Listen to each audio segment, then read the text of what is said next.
I really don't like this kind of modern depiction of Darcy as being some just big autistic guy. This was not the struggles of a poor guy who can't express his feelings. And you're like, no, he was he was really prideful. That's like, it's called pride. Yeah, it's because he's better than you. Like, he hated people, and he was stuck up because he was better than everyone. And he falls in love with this girl, and it's not that he doesn't know how to express his feelings, it's that he doesn't want to have those feelings. Yes, when you read his proposal, it is not, I'm so autistic and I don't know what feelings are. It is, it pisses me off that I like you. I assure you, no one is more offended by this fact than me, but I might love you. Haven't seen violence inherent in the system! Help, help, I'm being repressed, bloody peasant! Oh, what a giveaway. Did you hear that? Did you hear that, eh?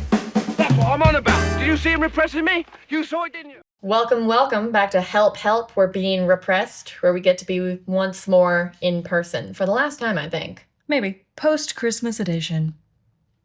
That wasn't funny. Then why'd you laugh? Because you did a radio voice. I've been trying to get her to do a radio voice because she's doing radio this term for her journalism minor. And so I need her to practice her radio voice. No. Like Delilah from Kiss 98.1. I refuse that is her station, right? Have a radio voice. You just did it. Nope. Like post-Christmas edition. No. Nope. Okay. Anywho. We're still oppressed, which means we still have a podcast. Mm-hmm. And we're still here. Thank you, everybody who put in requests. They have all been listed, and so we have ideas which for a while now. Which means we eventually may get to them. Yeah, there's enough that it might be a sec before we get to yours, but we are going to start with the request to review Pride and Prejudice. The person who requested it, I don't know who she was. I assume it was a girl because... It'd be weird if you were a guy. Requesting Pride and Prejudice? Pride and Prejudice is fantastic. It's good for all ages, but and still, guys like, and girls should like it. I don't normally assume that the person bringing it up is a guy. I don't think our audience is skewing male either. There's a couple of dudes. No, I know, but just like majority, I think it's girls. I do not know. You do not know. Well, just my guess. We don't have, like, all the data in front of us so we can check all the demographics. This is just my impression based off of how we talk. We're just here to talk. Which is why I think girls are more likely to listen. True. We talk like girls. Shocking, I know. And so we're going to review Pride and Prejudice and some adaptations of said Pride and Prejudice. What ones have we seen? Of said Pride and Prejudice. I've actually seen 1.5 million. However, I've seen like 6. The majority of the obscure ones I've seen, I saw 9 years ago. Which means so I am not going to really reference capable those in of talking about those. Okay, so but let's see. Obviously, we're gonna do the book first, and then BBC Pride and Prejudice, also known as the best Pride and Prejudice. In Lucia's humble opinion, personally, I lean more towards Pride and Prejudice zombies. But lies. Well, obviously, I hope no one took that seriously. No, the third Pride and Prejudice zombies. Oh my gosh, can't believe I watched that. Yeah, Pride and Prejudice 2005, Keira Knightley.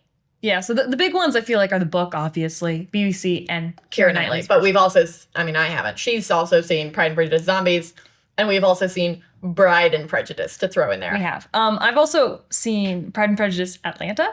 Well, one of my housemates in Hillsdale was taking a Pride and Prejudice like renditions class, where basically all they did was watch different versions of Pride and Prejudice. So that's why I watched Pride and Prejudice Zombies. Yeah, so you backpacked on some of those watches. I joined the party for that one and for Pride and Prejudice Atlanta, which is not even worth talking about because it's absolute crap. It's like the hallmark of Pride and Prejudice. It was terrible. What was the other one we were talking about? I didn't know. You said one after I said zombies. Bride and Prejudice? Yeah, Bride and Prejudice. I also watched that one with her. But we'd already watched that. Yeah. What a glorious example of Indian cinema. We watched a little bit of another version. Yeah, we watched a little bit of the Diaries of Lizzie Bennet. Because I'd heard about that one. The YouTube series. The YouTube series. We did not watch all of it, but we can mention it. We don't have to go on as much. Let's see, we got anything else? Because I have seen a lot more versions, but like I said, it was like the summer before my 9th grade year because I was in a play for Logos. Lady Catherine de Bourgh, if you please. I watched a ton of versions, but unfortunately they are too deep and buried in the past Yes. to reliably reference them other than dissing the aesthetic. Yeah, so obviously we're not going to hit all of the versions of Pride and Prejudice there are, because there are many, many more. An infinite number. But we'll hit a few. And I mean, I feel like we could also talk about why it's a good one to adapt, because I feel like it has a lot of qualities that can make you move it through time. Yep. So kicking it off strong, we obviously like Jane Austen. This is not news to be honest, anybody it took me listening. a while to actually read the book, like to start the book. Seriously, I read it in 5th grade. No, okay. The problem was when I was in 8th grade, I still hadn't read it. And that's when you had a Pride and Prejudice high school play, which And you got prejudiced against it. I in fact did get prejudiced against it, but partially because I did pride. I did the curtains for that play, yeah. which means, and for the play, the way they did it is they just like took it entirely straight from the book. Yes, you can. Here's the thing: Logos has had its occasional good production, and they've had their occasional not good productions. And while it was a hoot to be in, I wouldn't wish watching that play on my worst enemy. And I watched it multiple times because she was curtains, which means I had the entire play, which was how long? Was yeah, it? no, It was but like the way freaking that they adapted this was they straight up the book into a script. So it was hours on end. was It was like 3 hours. And we narrated. Like you'd straight up step forward and narrate a chunk of just the book narration. Yeah, so Mr. Bennet would stand up and be like, Mr. Bennet did not respond. And then you'd sit That back kind of down in thing. the chair. And so I had the whole play memorized because I did So curtains. before she read the book, So she I could just- basically memorized the book. Yeah, obviously it was very, trimmed down to last only 3 hours when read aloud. But Yeah. I had the whole thing memorized. I could just recite it as I stood there doing curtains. And which means whenever when I tried to start the book, I just hear it in all of these high schoolers' voices. Yeah. And it was like, no. But when I finally got around to reading it, I think it was like my senior year of high school, actually. It was suddenly like, what? And I was like, oh man, It's it's really good. So Before it got butchered on a live stage. So that was irrelevant to everyone listening. But it's fun. This is the thing is I always liked a little bit of drama. Stage drama, not drama. But it's not like I've done a ton of plays, but in my mind the ideal is to be in the play, not having to watch the play, and be a like major side character. Oh, you were Lady Catherine de Bourgh. Yeah, but like if you're a major side character, then you get to act something fun, but you don't have to be there very much. Yeah. Because you don't have that many scenes. No, stage you can be gone. So the two high school plays I did was Lady Catherine de Bourgh in Pride and Prejudice and The Evil Stepmother in Roger and Hammerstein's Cinderella. And those were kind of the sweet spot for me. I can act like a lunatic on stage in the most like stifling outfit. Stifling outfit under the sun. And then go sit backstage and read or chat with people while everybody else has to watch the play. Is where it's at because you get a headset and you got to feel really snazzy. But then you have to watch the whole play multiple times and you have to be at like all the rehearsals and all the scenes. Yeah, but you didn't have to come to the very end of the season. So it's like you didn't actually have to go that much. But aside the point. I mean, Jane Austen is a genius. She's hilarious. So just the dialogue is fantastic. I mean, I think we quote Lady Catherine de Bourgh a lot, where it's like, oh yeah, if I had ever learned, I would be a great proficient. So when you look at the actual story, obviously Austen does satire. Yep. So this is one of the ways, I think we talked about this when we talked about Emma. Mm-hmm. One of the ways people misunderstand Austen is not taking it as satire. Is by taking it as a romance. And yes, it is a romance. However, it's satirical. Yeah. So all of the characters are kind of caricatured, you know? Mm-hmm. They're exaggerated. They're frequently making fun of particular types of people. Yeah, like it's very, very humorous. It's hilarious. And so that's one of the things you get when you adapt that people are like... When people lean too heavy into the whimsy. Which I think is one of the Keira Knightley problems. Yeah, but we'll get there. But we will get there eventually. But the book. So now you like that roundabout way of getting there. I'm asking questions because I'm a great interviewer. That journalism minor really, shining. Really helped me out with life. Let me say. I feel like we already mentioned the fact that she's really good at dialogue. But one of the things that I've really enjoyed about her type of satire is how real it is. So you have seen these people before. Oh, yeah, you've met the characters. They also transcend time a little bit. These aren't people that are purely satires of the stereotypes of the Regency era. Like, sometimes you read things and it's kind of like a glimpse into history. You're, like, seeing past stereotypes. Yeah. She is less hitting... I mean, she does definitely address the stereotypes of the time.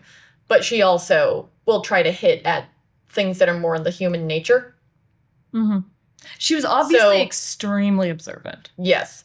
So when I read Pride and Prejudice especially, I have met these people before. Mm-hmm. I'm like, that's a Mrs. Bennet. I actually do think... That's a Charlotte Lucas. And that is a Mr. frickin' Collins. I actually do think that's why I think Pride and Prejudice is her best. Yeah, I think it's one of the strongest almost all of the characters are real in that way. Mm-hmm. Where you've met them before. I mean, like, books like Emma, which I think is fantastic. I think the main characters are really good and it's really insightful into this, type of female flaw that we've discussed before. But it's not all the side characters are insightful in the same way. Yeah, versus it's much more about Emma. Yes, you're looking at the whole cast of characters and each one of them has something to say. Mm-hmm. Something to say about people. So it's like, okay, so even Jane, when you're looking at this super sweet girl, it's like there is the problem. Yeah, the way that she just lets things slip through her fingers. Yeah, she just lets it go. And then it's like she's like doesn't demonstrate her affection enough, that he like isn't convinced that she... Yeah. Like she's there's very different kind, things. but who lets life just happen to her. Yeah. So even characters that aren't like wildly important, it's like, oh yeah, this is both very funny, but also, has real. a truth about life. Mm-hmm. The other thing is... Obviously, and this is a time-tested truth, we love Lizzie and Darcy. Yes. It's just, this is why it probably has the most adaptations of any of her books. I mean, like, all of them are adapted. Okay. But this is, like, so many. So popular, yeah. It's like, we just really like Lizzie and Darcy. Mm-hmm. They're both very funny and likable. They're likable, and they're also very obviously flawed. Yeah. And something that we have kind of lost in modern romance is having the mutual flaws and then the meeting in the middle. Yeah. Kind of thing. Because, I mean, well, it's the way they balance each other out. Yeah. And that is not to say that all mutually flawed couples are good. Actually, looking at you, Jane Eyre. Here's the thing. Everyone's flawed. Yes. So it's like, of course, you're going to both have different flaws. But there are flaws that actually, like, can allow the other one to grow. Mm-hmm. Or not even flaws. Like, there's personality traits. So, like, Lizzie is very fun. She's very quippy. She's, like, hilarious. There's all this energy a lot around of her. Wit. A lot of wit and cleverness. And he is... Withdrawn, kind of, stuck up. I mean, he's smart, obviously. He's capable. But he's definitely a bit of a stick in the mud. Yeah. Right? And so she brings an energy to the relationship that he doesn't have. Mm. However, so she like kind of helps with his pride issues in some ways because it's like he's stuck up and separate. I mean, I feel like that's something people talk about a lot is which of them is pride and which of them is prejudice. I think he's pride and she's prejudice. I think that's obvious.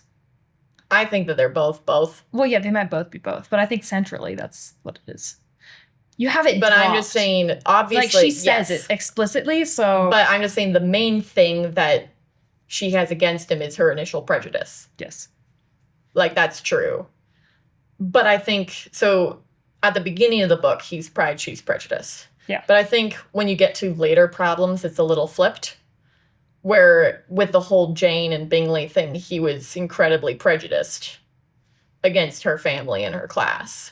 Sure. And the thing that I think he brings to the relationship is a bit of a humbling for her. Yes. Is the fact that she does have a lot of pride and does have kind of an instinct that she's better than the people around her. I think in a lot of her wit and cleverness. And here's this guy that, yes, he's prideful. He's also, in some ways, better than her. Yes. Like, from a better he's got family. a lot more class. He's got a lot better manners, actually, despite the rudeness at the beginning. Like, in just etiquette. He's from a much better family. Like, very rich. And he's matches her intellect, which is where she's always had her pride. So I'm just saying, like, I get that he's pride, she's prejudice, but I feel like later that's also what he brings to her relationship is a humbling that she wouldn't have with other guys. because she would always have that kind of superiority of being the smart one, being the clever one, being the quick one. And there's also just the humbling of the fact that she was wrong about him. That too. So, yeah, they really complete each other, and it's fun in that way. But it's also, I wouldn't call them necessarily a power couple. Oh, they're a power couple. But they're kind of a power couple, because it's like, they're both highly capable, they're both smart, like, they're both out there doing things. And it's like, yeah, they both have flaws and make mistakes, but they're clearly the most high-capacity people in the book. Truth. And I'd say the other thing when you talk about mutually flawed couple, what's important is that them being together doesn't allow for a continuation of their flaws. Yes. So it's just the point of they can't keep being like this to be together. When you have a problematic mutually flawed couple, it's when being together fuels the flaws. So I think we're going to have to revisit Jane Eyre in depth at some point. But just as like a passing comparison, our claim would be that this is a couple where it fuels their flaws to be together. Right? Maybe. Like, they're mutually flawed, that's for sure. But it's them being together has no kind of fixing of said flaws. I mean, I'd have to think about Jane Eyre more in that way, but I think so. But I mean, I think in a hypothetical example, it's when people are very like, pleased with themselves. Yeah.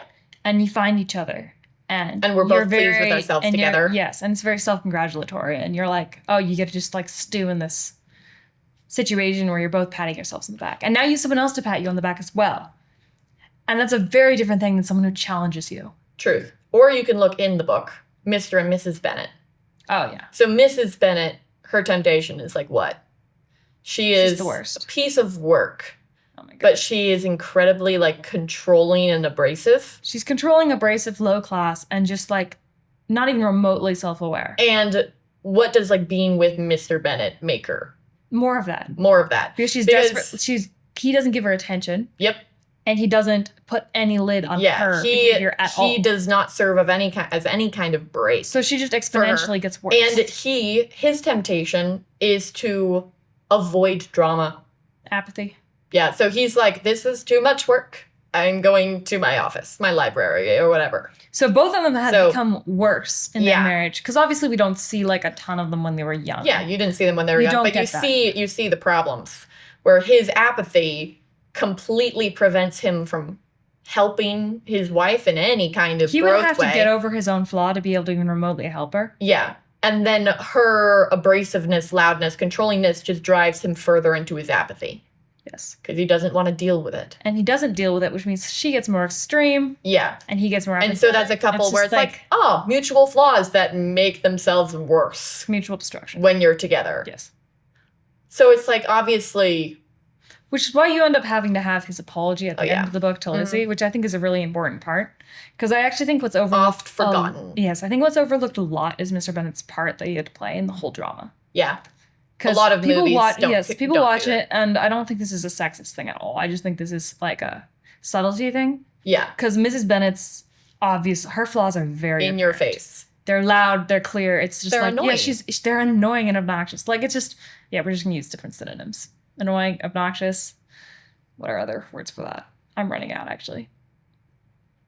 She sucks. She sucks. Yeah, basically. In summary.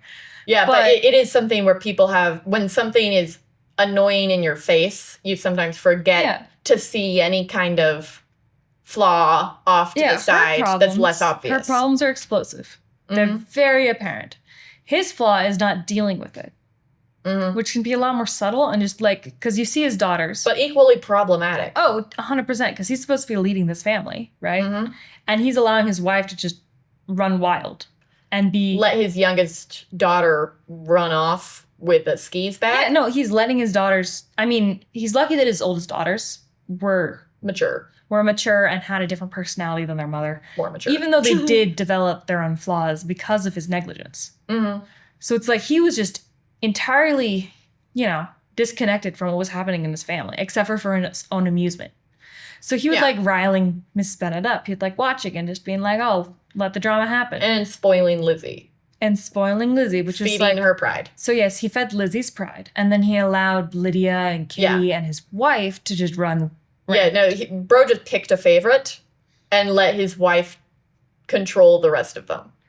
Yeah, and so it was like a ton of the situation was actually his bad. Yeah, and that's something people can struggle to see when there's this explosive thing right in front of us. It's her fault, isn't it? I'm like, well, he's also just a lot less annoying. Yeah, no. So you're like... So people are instinctively forgiving, because I've seen people say this, like when it comes to fictions, any kind of crime is imaginary, annoyance is real. Yeah. So, I mean, you'd be murdering people on screen and be a likable character. Because the only thing that's real is I'm annoyed. So it's like, oh, yeah, you did just, kill people, but, like, that's not real. I don't care. Like, you're funny. You're sardonic. I think you're amusing. You're also the reason your family's a mess. And then if you're... Yes. So it's like, and then if you're obnoxious, it's like, well, I hate you. Because I actually feel bothered watching you. But it's like you could also feel bad for her in the fact that none of these things were ever confronted in her by someone who had the ability to help her get better. It says in the book, I think, that they married pretty young. So it's like, he married a Lydia is what he did. He married a Lydia. He married a cute little flirty girl. And then, who had bad impulse control. And then realized that she was... impulsive and lacked self-control, and he just let it spiral. Just checked out immediately at a very young age. And it's like, yeah, actually, you should have put your foot down immediately. Like, that's what should have happened. But yeah, that would be a direct comparison. And it's not me putting it's not putting me the blame, like, fully on him either. It's teamwork. It's just pointing out that it was a mutual thing, and I think that's one of the insightful things in the book that people don't always see, and you don't see in a lot of the adaptations. Yeah, and that also goes in other, like, contexts as well, is just the way in which people will see the more explosive person as the one at fault when there's a distinct team effort. Yeah. Not always of equal. Well, what are you thinking of? Like a film or anything? No, not off the top of my head. Not off the top of my head. But it's something I've seen in real life too. Where, I mean, here's an example, is frequently in school settings, boys get in significantly more trouble than the girls with teachers. Yeah. And it will frequently not be because the girls are behaving better. No, but the boys' problems are more violent and obvious. Yeah, more in your face, more annoying. Yes. And that's not that all girls' flaws can be addressed by a school system. But you can have a teacher... I've seen teachers who just play extreme favorites with the girls because the girls are easy, the girls are sweet. The girls don't make trouble. They did coded notes. Yeah, they didn't. They did their homework.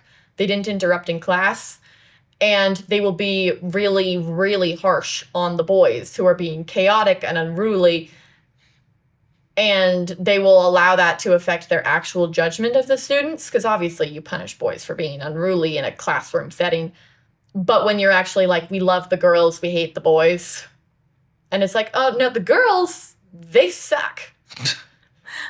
Okay. Equally. Well, yes. Because this is the thing about humans. They're being gossipy. They're ostracizing other girls.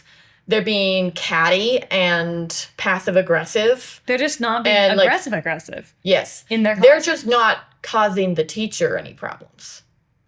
So you can have a teacher that's like, all my little darlings, as I have seen, to, like, the most nasty little girls. Here's the thing, I don't think I had enough girls in my class. Yeah, no, you haven't seen enough. Visual thing. We were mostly male, But I'm not talking just in, like, my grade. I'm talking about observing, like, other elementary kids and, like... Yeah, sure. And even, like, not just Logos looking at public, like, talking to people who've been through public schools or different things. You just see a lot of girls' flaws when it's the non-explosive one being unchecked. Yeah, and sure. guys are the problem.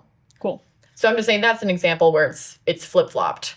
And you can get people who get very upset at frequently lesser problems that are more annoying to you than people who are potentially causing a lot. Oh, yeah. Everyone has their, like, favorite flaws as well. Sure. So it's very funny because it's like, yeah, technically doing this is just as bad as doing that. So... But each person has the ones that they're more sympathetic to and the ones they can't stand. So it's like, okay, which am I more bothered by? Someone getting angry or someone, like, I don't know, sulking and self-pity? Like, it's like they're both bad. Okay, so anger sins. issues is a problem. Self-pity is also a problem. It's like, I don't actually get to choose favorites between sins. But we will kind of instinctively have favorites. Everyone does. And you'll especially see that when people are consuming books and movies. Mm-hmm. It's very revealing what characters people like. Yeah. It's a very funny thing to They'll be like, I like that evil one, and I don't like that evil one. It's like, okay, so he committed a genocide, and you like him. He was a snivelly little worm tongue, and you don't like him. And it's like, well, I understand the instinct. But both are bad. But both are evil. You don't get to like either. But yeah, so Mr. Bennet, I think, in a lot of the different versions I've seen, he gets basically a free pass. Oh yeah, he's just like the good from the directors, from the writers, and from the audience. Because he's just a chill guy, and his wife is the problem. And it's like, really not actually, true. You don't often get a wife who's a massive problem and a husband who's perfect. Or vice versa. That's a point that I'll give the Keira Knightley one. Yes, actually, we could talk about that. Actually, is there anything we can talk about that when we get there? Is there anything else you want to say about the book? Because obviously there's other characters. There's lots of different things. Yeah, there's lots, but we've got some things to cover. It's good. It's really good. Very observant. Also, boys can read it too. It's great. Like, it's not a girl book. Boys should read it too. Yeah. Because it is very observant, very clever. We'll tell you about different types of people that you might have not instinctively understood. It's really not just a girl book. My little brother likes it, so. Go boy. Yeah. Call out to Seamus. Have fun in Carolina. Okay. But you're leaving too. Yes, I know. I have to go back to Michigan. Lame. Imagine being in school. Moving on. But yeah, so with the book, obviously we love Lizzie and Darcy. We love the progress of their couple. We love a good enemies to lovers, even if it's the minor, low stakes versions. Little tiny bit true, but not really, because both of them have both of them are, in different ways. Because I will say that when it comes to romance, because even if we don't consider this to be just a romance book, it is a romance. It is, like, the central plot is romance. When it comes to those, we've obviously have thoughts. We did the rom-com one, but we never liked both people liked each other and are reasonable human beings at the beginning. And then take 300 pages to get together. No, there has to be a reason for you. There has to be a reason for you guys to not get together in the first chapter. Legit. Like, I'm sorry, I'm not buying any crap. Really finding each other deeply annoying is a valid reason. So, you're like, okay. All right, being just super triggered by each other is a great reason to not get together immediately. And it's also just more entertaining. Fair enough. All right, do you want to do Keira Knightley or the BBC first? Well, since I already mentioned Keira Knightley, let's just hop into that. Yeah, okay. So obviously Keira Knightley's is very popular. My cousins and my aunt Becca hate it. Despise with their whole soul. And so I hadn't actually seen it for a really long time, despite the fact that I'd seen 1.5 million Pride and Prejudices by the time I was 14. I had not seen this one because they were always like breathing fire about it. So I thought it was going to be the worst thing in the actual world until I watched it I don't know, year and a half ago for the first time. And I was like, wow, it was not that bad. Condemning your aunt on the podcast. Don't get me wrong. Like, Aunt Becca, it was bad.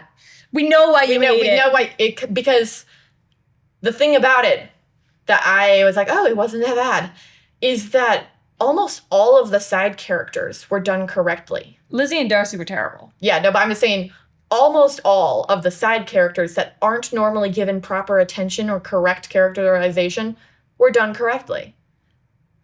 And then Lizzie and Darcy were just not Lizzie and Darcy. So it's like they got everything right except the main characters. Which is, a big part. It matters.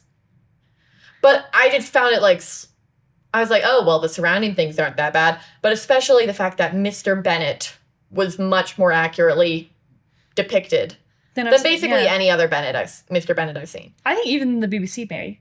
Yeah. I feel like the BBC, I haven't seen it in a sec. The BBC, they have him apologize. But most of the time, he's still just good old Mr. Bennet, he's just a good guy. And so this one I actually watched and I was like, yeah, that's Mr. Bennet. Yeah. He's not great. He's definitely flawed. A lot of this is his fault. However, he's still likable, but the actual romance plot is where all of the satire went to the wind. Yeah, they just went whimsy. They went romance. Feelings. Whimsy. I don't know if he was whimsy. Whimsy. It was. It was whimsy? Keira Knightley can do such a whimsical stare. I don't know. Whimsical is the word I would use. It's fake. Like there's a gold glitter over it. Whimsy. You're allowed to not agree with my word choice, but I'm sticking with it. Okay, but I'm just saying, like, Keira Knightley. It was all about the drama. Yeah. Well, it's the thing is, it left all of the observation, realness, and texture behind. Yes, when she which rejects is why I go with whimsy. She rejects his proposal, and they're standing in the rain, and they're like both dripping, and she's like looking at his lips and trying they're like look like they're about to kiss, and you're like, this is not the way that it happened. She still hated him at this point. Yeah, she didn't have like a hate love. The tension situation. No. It was like it was just and also so that wrong. but that was a very whimsical Lizzie, because Lizzie is not like soft and daydreamy, you know? Dancing through the Lizzie is a piece of sass. Oh yeah. I quite like her. She's sarcastic. She's sarcastic, she's witty, she's quippy, she's prideful. And she's very bright. Yeah. Bright and quick. So that's why Mr. Bennet likes her so much. This is the clever one. And she, other than that one very large fumble with Wickham, is normally the quickest to cynicism, which is why Wickham, didn't go for her. He went for Lydia. Yeah. It's because he would not have been able to pull that over on Lizzie. No. Like, despite the initial fumble, that was just not going to happen, and he knew that. Yeah. It is. So she's too quick, she's too cynical, she's too clever. And Keira Knightley's Lizzie was, like, all big... It was very dreamy eyes and batting eyelashes. And heaving bosom. Yeah, not like there's much. But and sorry. And you're just like yeah, it was just there was no Lizzie in that movie. No. Where was Lizzie? Completely, it was just a different character. The other thing is when Lizzie gets dissed by Darcy in the end. Like, tolerable, I suppose, but not pretty enough to tempt me. And it's Keira Knightley. No, and you're like, no, but I'm saying Lizzie getting offended by that is not any kind of emotional desire to impress Darcy, or like, she's just like, me. You're saying me, I'm tolerable? Like, yes. Excuse me? And she would have probably been equally offended by anybody saying that, because it's like, it's a pride thing. Yeah. Versus the kind of, like, and that's a lot more angry of a reaction. Versus the hurt reaction of Keira Knightley. Yes. I just thought both of them were wild. Yeah, but I'm just saying Lizzie, there was no Lizzie in that movie. There was just Keira Knightley. But it's the same with Darcy. I really don't like this kind of modern depiction of Darcy that I've seen a couple of times, including in like people's interpretation of the book, not just adaptations, as being some just big autistic guy. And you're like, no, he was really prideful. That's like, it's called pride. Yeah, it's because he's better than you. And he's super, he's rich aristocracy. He was very smart. Who's super intelligent. And he's like, ugh, the povels, the peasants, the plebs. But and he falls in love with this girl, and it's not that he doesn't know how to express his feelings, it's that he doesn't want to have those feelings. Yes. When you read his proposal, it is not, I'm so autistic and I don't know what feelings are. It is, it pisses me off that I like you. Like, it, where he's just like, he's like, you I assure you, he's like, I assure you, no one is more offended by this fact than me, but I might love you.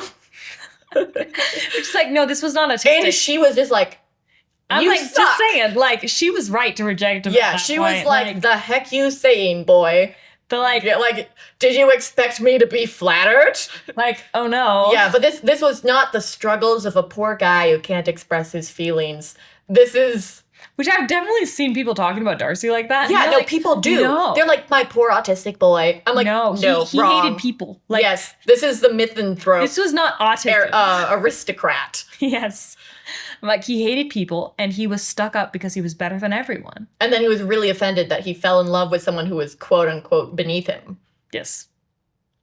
Which is a very different problem than being autistic. Yeah, so if Keira Knightley's is not the only one who does this, but it definitely does. He actually kind of have that persona in that movie, or is that just people's interpretations of it? No, he does. He's just looks so like uncomfortable and awkward the entire time, and not the uncomfortable of this sucks, like the like ha ha ha ha. You know, he has the hand flex of like, I touched her. barehanded, which he shouldn't have. She should have been wearing gloves. But yeah, he's just so awkward. And he has like that big moment where he's like walking out of the lake or whatever. No, the walking out of the lake is in the other one. The walking out of the field in the mist. Yes, the field in the mist with his like the lake shirt flowing. And you're just like... Yeah, and he's just always both of them are doing weird things with their eyebrows. As one does, We're being rude to real people. No, I'm just saying these actors. Oh, I'm not being rude about the actors, just about their acting. Very different. Very different. But yeah, they're both making tiny profession. But yeah, so Keira Knightley, 2005, I get why people watch it, but it's just the romance is just straight up not Pride and Prejudice. It's not. Neither of the characters are correct. Neither of the characters have their characters' problems that are stated in the title. We understand. Yes, no, they don't. It's so while different. I was not the level of dismissive that my relations were, where I'm like, oh yeah, people can watch this and enjoy it. I think genuinely part of it is because it was so hyped to us as this terrible film. Yeah, no. That we had the whiplash. We had the whiplash of thinking it would be from the depths of hell. And then it was wow, that was not very good. Yeah. So it's if you enjoy watching it, I'm not going to be yeah, no, feel free to enjoy watching it, but what you have to know is you're not consuming Pride and Prejudice. No, you're watching some soapy romance, different thing. With the side characters of Pride and Prejudice. Collins was great, though. Yeah. Legendary line about boiled potatoes. The thing is, I actually am going to disagree with you there. But excellent boiled potatoes. Collins... The line was great. Yes, but Collins was good, but he was also not Collins. He's the only other character that I was also, with. Because I only remember the potatoes. They went with... No, I'm just saying, they went with the... It's not as bad as that one... Emma, Mr. Elton. Yeah. That was basically the same Mr. Collins as this one. But it was once again Mr. Collins is this super abrasive, no social cues kind of guy. And we went with very, very, very timid, awkward fellow. And so he was still funny. And it's still Mr. Collins, but it's leaning heavily into the sure. timid and as withdrawn I said, Mr. Collins. To be completely honest, I mostly remember the boiled potatoes. Because but you know what I mean. He's what most excellent boiled potatoes. I'll take your word on that one. Yeah, he's a little too timid for Mr. Collins for me. Because I think the most painful, but most Mr. Collins I've ever seen is in Pride and Prejudice. Yes. Okay, we should talk about the BBC briefly, because I don't know if there's that much to talk about with the BBC, to be honest. Well, BBC is what happens when you just copy the book. Yeah. So... it does not give itself the challenge of adaptations, which is changing medium, as much as some of the other things did. But because of its length. Yeah. I'm just saying, normally, part of the challenge in adaptations is how do I completely change the format to match a new medium, which would be a 2-hour movie. Yeah. And so that's obviously a challenge to take on, and BBC went, or we could just take 5 hours, alternatively. And make no effort to create a movie pacing. Yeah. So I have to do points deducted for no adaptation. I don't in terms of not very many, but I'm just saying they made no attempt to enhance as pacing. I said, I still don't deduct points for that. But I'm just saying even if you're doing a show, there's certain pacings that you would change from a book. Sure. However, when you you expect. They just went, nah. Let's just do the book. Let's just do the book, which is great if you just want to watch the book. That's my point. Mm-hmm. It's just a different thing. Yes, it's a different thing, and they just simply did not take on the challenge of altering pacing. Yeah. Really at all. I'm sure there's some things that are different, but it's been a sec since I've seen it. But it is just the book. So I quite enjoyed it. I do think it's less funny than the book. Yeah. But partially that's just because you can't have the narration in a film. And that's one of the difficulties with any type of film when you're adapting. Is you have to figure out how to pull some of the mood from the narration into a film medium. Which I think is quite difficult because it's Jane Austen is very witty when she's just describing things. So when she's describing the characters, she gives this whole spiel, which is very satirical. It's very funny. And then you just have to show that in the character. Yeah. Which is This is what I mean with the fact that they didn't make much effort to adapt. Yeah.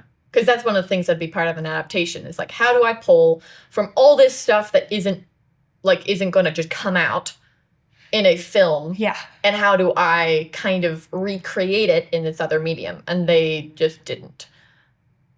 So I still find it enjoyable and fun. And when you like the book, you kind of like this show. Yeah. Like, it's hard to watch. I liked it. Because it's 5 hours. Yeah. But yeah, no, they did a lot of justice by the characters. Mr. Bennet was not great, as we said. And I think like Lizzie was pretty good. I feel like Darcy could have been a little different, but Lizzie was solid, Jane was solid, Bingley was solid, the Bennets were solid.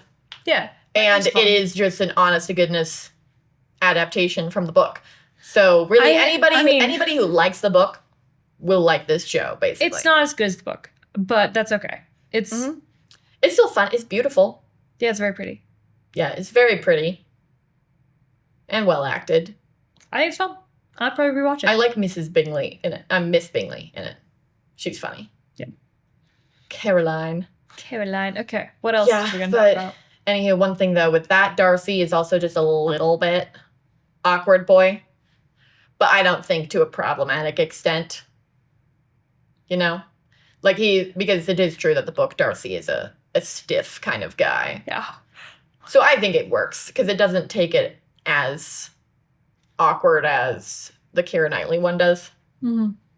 But I think it definitely leaves some room for the people who are projecting to, I think to still interpret him in that autistic way. Like, he's actually socially adapted to different circumstances. Yep. Like, he just doesn't want to have to be polite when he's among people he thinks is lower. And he still is, actually, in a lot of ways. Yeah. Like, he knows how to behave himself. Mm-hmm. So even if he chooses not to. Yeah, I'm just saying, like, I could still see a better Darcy. But it's fun. I liked it. But it's a difference, once again, between literally reading the lines and trying to, like, flesh out something. Because it's not like you're in Darcy's perspective in the book. No. Ever. So when you're dealing with characters that you're always seeing from other people's perspective, when you're adapting, you do kind of have to flesh it out. Yeah. And because of that, you can have people with a little bit different interpretations. I just think I'm right. Yeah, sure. Well, I think the last one we should talk about is probably Pride and Prejudice. To be honest, like, some of the other ones... We can give glancing commentary to the others. Yeah, some of the other ones aren't really worth, like... Pride and Prejudice is the Bollywood Pride and Prejudice, and it blessed my heart a little bit. It's funny. I will say, for the majority of the movie, Darcy did nothing wrong. Yeah. Then you're like, wow, Lizzie's just... that was one of the problems with it. Being mean. I mean, there's the one moment where she, like, meets... Well, she's being very prejudiced. And it's like, oh, he has a girlfriend. That was the one moment where I was like... later... Hold up. No, later, like, right before the Dark Night of the Soul, where they kind of break up, it's fully justified. But at the beginning, it is just hardcore prejudice, because she is an Indian girl. Here comes this wealthy American, and she's just immediately like, ew. Very anti. Yeah, just off the bat. Gonna be judgmental of this guy. No matter what he does, she is going to be reading it through a negative lens. I also can just say... which I think kind of makes sense when you're dealing with, like, poor Indian to rich American, because you're dealing with, like, a very big culture jump. Yes. However, I was just But it's still her being a jerk. I do think that prejudice is probably one of... I'm sure guys do it too. However, I do think it's definitely a female thing to do when meeting. Well, yeah. Like, where you make a judgment and then you interpret everything through that lens. Yes. So then anything they cannot do correctly. He's breathing wrong. It's like, oh, he's doing this because of that and that and that. Yeah. Okay, so stop reading into what he's doing and actually listen to what he says. Especially guys. Because guys often, like, it's just like this. There's not much in between the lines with guys. No, it's very straightforward. Don't read him like you're reading a girl. Like, when he says something, he probably just meant that. There's not, like, deep hidden there was malevolent no, like, meaning behind it. It's like, no. He said what he meant. Yeah, but so she definitely just went like, ew, rich American, and proceeds for the next hour of the film to just interpret everything he does through a judgmental lens. And he's sitting here being like, why is this cute girl being mean to me? It's like, why is she... They did definitely do it slightly different than the book, because they had them get together, kind of. And then... Before the reveal that, like, he had like his mom was arranging a fiancé for him, and also the reveal that he broke up Bingley. Yeah. So there was like a slightly different timing. So yeah, there's some different timing, but that's part of adapting, is that you have to be open to that kind of thing when you're putting it in a completely different context.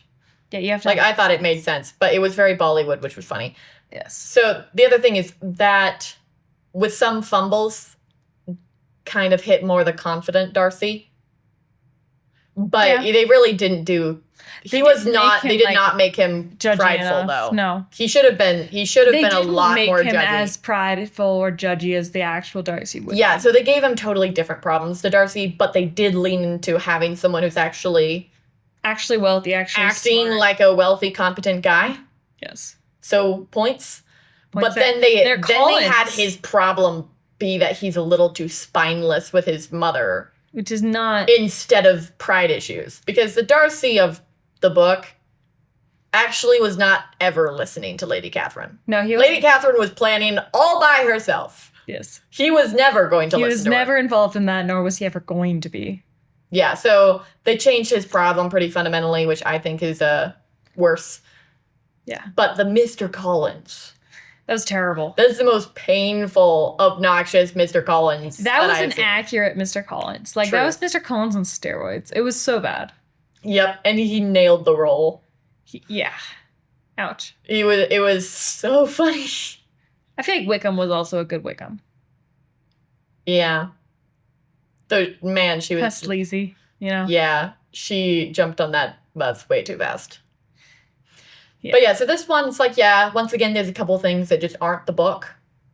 Dominantly Darcy. I mean, it's also Bollywood, so there's major differences. But the other thing is it's Bollywood. So it's just a really fun interpretation to visit. Mary and Mr. Collins were extremely painful. Yes, Mary was very Mary.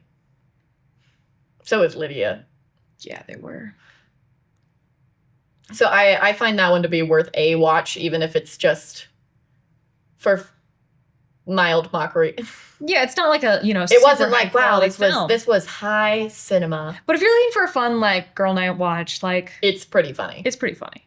Like, it's amusing. Also one of, like, the prettiest Lizzies. Yeah, she's very pretty. So pretty. Let's see, Pride and Prejudice zombies. Would you like to throw out a couple insults? Not really. It was just, like, none of it made sense. It was, like... What? It was just, it was, like, so bad. Like, I don't even know what to say about it. Like, there wasn't even anything. Think of something.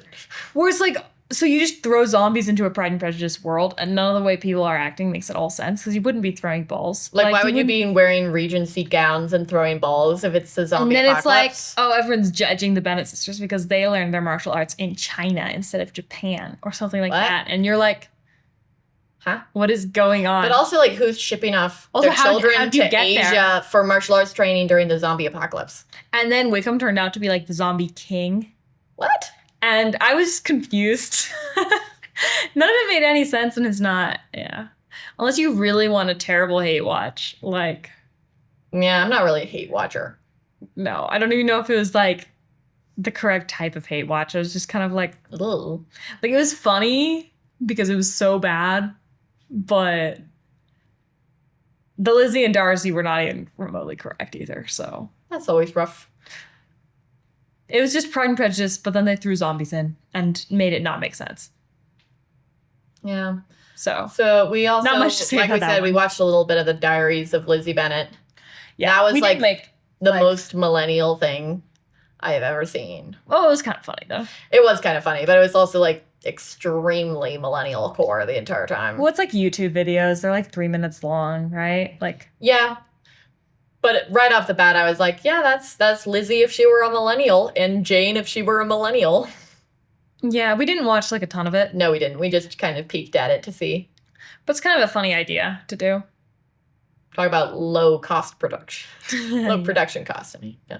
Yep. Was there anything significant you wanted to say about that one? I didn't know. I just wanted to give a little shout out that even if it's cringe, because it's so millennial and you get flashbacks to 2000s fashion or 2010s, I don't know when it was. It's the sort of thing where I was a kid when a lot of these fashion trends were happening. So, like, I have vivid memories of them, but without any kind of correct chronology. Fair enough. So it's just, like, vague flashbacks. You're like, I remember people wearing that. Yeah, and especially people on TV wearing that and, like, on the magazines. And I'm like, ew, the chunky necklaces. Yes, the chunky necklaces. Yeah, so that one, though, it's a little cringe, but she did a pretty good job being a little Lizzie. A lot of genuine sass there. She felt like a modern Lizzie, and Jane felt like a modern Jane. Mm-hmm. Like, we haven't gotten far enough. Yeah, we just watched a bit. To, like, know about all of the characters, but it seemed like some of the characters were pretty spot on. Yeah, like, they did a good job being, like, modern interpretation. Yeah. And it was funny. Yeah. So. Because this is the thing, really, with all adaptations, the thing that I always want to see the most is making it feel real. And I think that's one of the reasons Pride and Prejudice is so adaptable, is because of the realness of all the characters. But then people fail to make it real. Yes. When they adapt it. Which defeats the point. Truth. But it's kind of the same thing with, like, live action remakes or retellings of different stories. It's beyond me when people do those, the modern retellings of the live actions to make it look fake. Because I'm like, the only point to this kind of live action or retelling is to take something that was very, like, cartoonish or foreign or other and making it feel real now. Like, I don't see another point other than that. So when it comes out just more fake than it started, it's funny. I think one of the other reasons to adapt something is to put a new spin on it. So that's the other way you could do it. True, and but that's not I think like the realness, live actions or that kind of. Yes, I think that's not with the live actions. But I think the realness of it is another way of putting a spin on it. It's like bring it to life, you know? Yeah. But that's like with the Diaries of Lizzie Bennet.